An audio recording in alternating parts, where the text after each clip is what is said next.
जय हिंद दोस्तों, मेरा नाम है शुभम और मैं लेकर आया हूँ संविधान सभा निर्माण के इम्पोर्टेंट क्वेश्चन और उनका एक्सप्लेनेशन। तो चलिए शुरू करते हैं। फर्स्ट क्वेश्चन है संविधान सभा के चुनाव के संदर्भ में निम्नलिखित कथनों पर विचार कीजिए। आपको विचार करना है।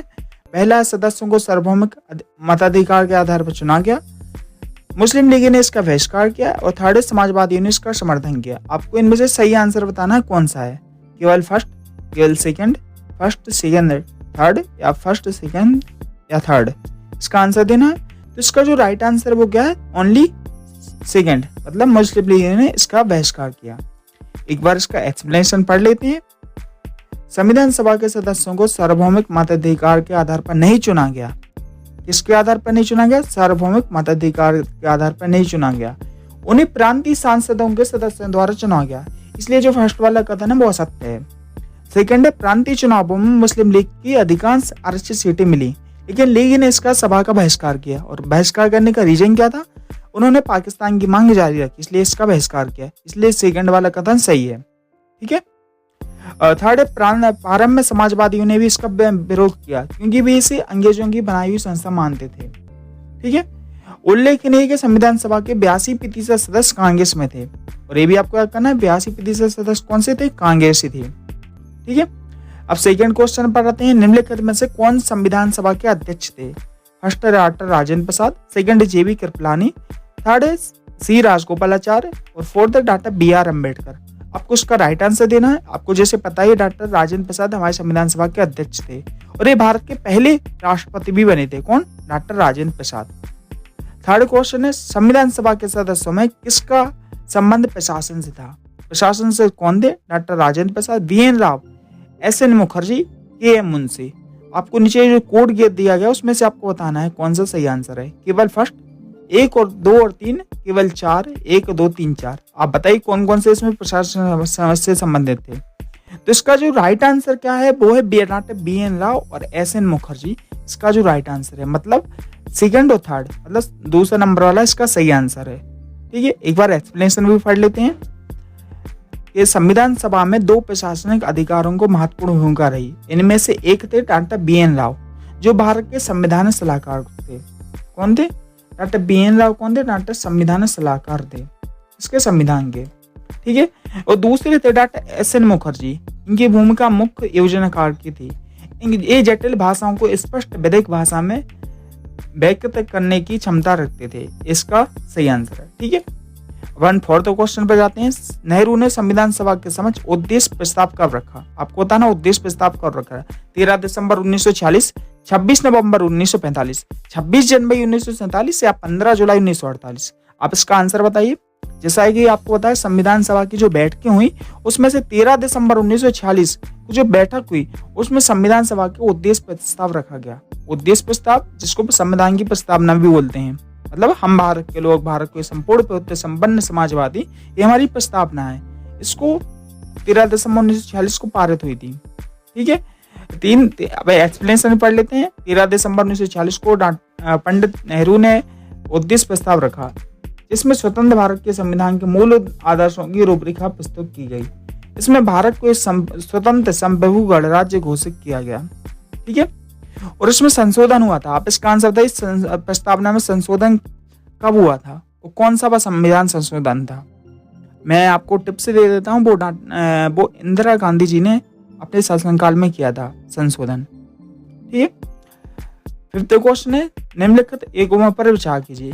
अधिनियम और प्रावधान है। आपको सुमेलित बताना है कौन सा। एक बार ये ध्यान से पढ़ना है। लास्ट में सुमेलित है, सही बताना है, गलत बताना है आंसर। तो 1919 में कार्यपालिका को आंशिक रूप से प्रांतीय विधायिका के प्रति उत्तरदायी बनाया गया। ये सही है या नहीं आपको बताना है। 1935 में गवर्नमेंट ऑफ इंडिया एक्ट आया था। आपको बताना है। केवल एक है, सेकंड है, ना तो ये ना तो ये, या तो फोर्थ है। आपको इसका आंसर देना है। तो जो इसका जो राइट आंसर क्या है आप बताइए। इसका जो राइट आंसर क्या है? थर्ड नंबर, 1 और 2 दोनों। मतलब अब एक बार एक्सप्लेनेशन पढ़ लेते हैं। भारत में प्रतिनिधित्व की मांग बढ़ने के साथ ही अंग्रेजों को चरणबद्ध तरीके से संवैधानिक सुधार करने पड़े।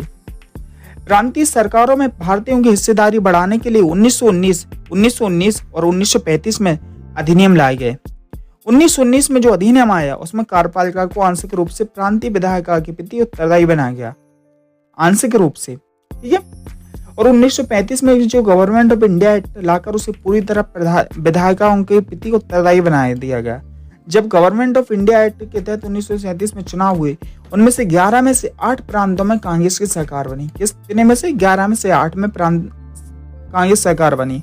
और मुस्लिम लीग किस में कितने में बनी? 11 में से 3 राज्यों में, ठीक है।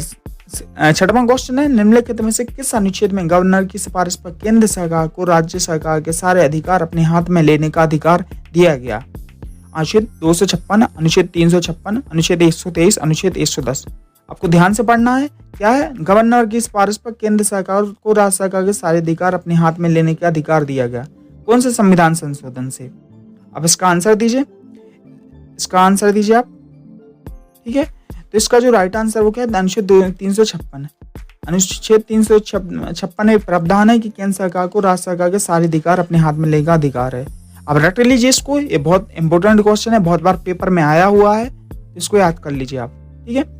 एक बार व्याख्यान पढ़ लीजिए। अनुच्छेद 356 में गवर्नर की सिफारिश पर केंद्र सरकार को राज्य सरकार के सारे अधिकार अपने हाथ में लेने का अधिकार दिया गया। पढ़ लेते हैं। 7वां क्वेश्चन है, भारतीय संविधान में वर्णित सूचियों के संदर्भ में निम्नलिखित कथनों पर विचार करना है। जो सूची दी गई है, मतलब सूचियों के 3 भागों में बांटा गया है, केंद्रीय सूची, राज्य सूची और समवर्ती सूची, आपको बताना है। और लाइक और बाद में जुड़ गई अपशिष्ट सूची, लेकिन अभी अब अपशिष्ट सूची बात नहीं करते, 3 सूचियों पर आते हैं। पहली सूची में है विषय केंद्र से संबंधित है, दूसरी सूची में राज्य से संबंधित विषय है, तीसरी सूची के विषय केंद्र राज्यों की साझा जिम्मेदारी है, और फोर्थ है खनिज पदार्थों के उत्पादन पर उन राज्यों का नियंत्रण होगा जहां उनका उत्पादन होता है। इनमें से सही कथन बताना है आपको कौन सा है। तो नीचे आते हैं, केवल 1 और 2, 2 और 3, केवल 1, 2 और 3, 1, 2, 3, 4। आपको इसका राइट आंसर देना है। इसका राइट आंसर दीजिए। इसका जो राइट आंसर क्या है? 3rd नंबर का इसका राइट आंसर, मतलब पहली सूची में केंद्रीय संबंधित विषय, सेकंड में राज्यों के, और 3rd में दोनों के साझेदारी हैं आपस में, ठीक है। ये वाला इसका गलत आंसर है, 4th वाला, ठीक है। अब एक बार एक्सप्लेनेशन पढ़ लेते हैं। भारतीय संविधान में 3 सूचियों का वर्णन मिलता है। पहली सूची है केंद्र सूची, दूसरी सूची के विषय राज्य सरकार के अंतर्गत आते हैं, तो तीसरी सूची के विषय दोनों की साझेदारी से है, ठीक है। राज्यों की तुलना में बहुत अधिक विषयों को केवल केंद्रीय नियंत्रण में रखा गया। ये बहुत इंपॉर्टेंट है, केंद्रीय नियंत्रण में ज्यादा विषय हैं। समवर्ती सूची में भी प्रांतों की अपेक्षा केंद्रों की अधिक अधिकार दी गए, मतलब केंद्रों का वर्चस्व है यहाँ पे समवर्ती सूची में। और 4th है खनिज पदार्थों तथा प्रमुख उद्योगों पर केंद्र सरकार को ही नियंत्रण प्रदान किया गया, इसलिए कथन 4th सही है। गलत है, मतलब गलत है इसका आंसर, मतलब क्वेश्चन में उल्टा दिया गया है, ये राज्यों का नियंत्रण होगा। यहाँ पर राज्यों का नहीं, यहाँ पर जो पेट्रोलियम होती है, जो माइंस होती है, उन पर केंद्र का अधिकार है, राज्यों का नहीं है, ठीक है। अब आते हैं 8 नंबर क्वेश्चन पे, कर और अधिकार, आपको सुमेलित करना है इसका। सीमा शुल्क और कंपनी कर, केंद्र राज्य, आयकर और आबकारी केंद्र है। आपको बताना कौन सुमेलित है। अभी बताया इनकम टैक्स भरने की लास्ट डेट थी 16 सितंबर, और इनकम टैक्स किसको जाता है? ओनली केंद्र को जाता है, राज्य को जाता है, ये आपको बताना है इसमें, ठीक है। तो जो इसका जो राइट आंसर बताना है, केवल 1, केवल 2, 1 और 2, ना तो ए ना तो बी, इसका राइट आंसर आपको देना है। तो जो इसका जो राइट आंसर है वो ना तो ए है और ना बी है, इसके दोनों ही आंसर गलत हैं, मतलब ये 4th नंबर वाला सही है।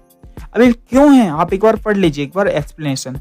संविधान में राज्य कोषीय संघवाद की जटिल व्यवस्था बनाई गई है। कुछ करों जैसे सीमा शुल्क और कंपनी कर से होने वाली आय पर केंद्र का अधिकार घोषित किया गया, मतलब सीमा कर, जो सीमाओं पर कर लगता है, सीमा पर जैसे विदेश से कोई सामान आ रहा तो वो सीमा कर में आ रहा, ठीक है, तो वो सीधा केंद्र को मिलता है। कुछ कर जैसे आयकर और आबकारी शुल्क, आबकारी मतलब जो शराब बिक्री पर जो कर होते हैं, जिनमें केंद्र राज्य दोनों का बंटवारा है, शामिल है, ठीक है।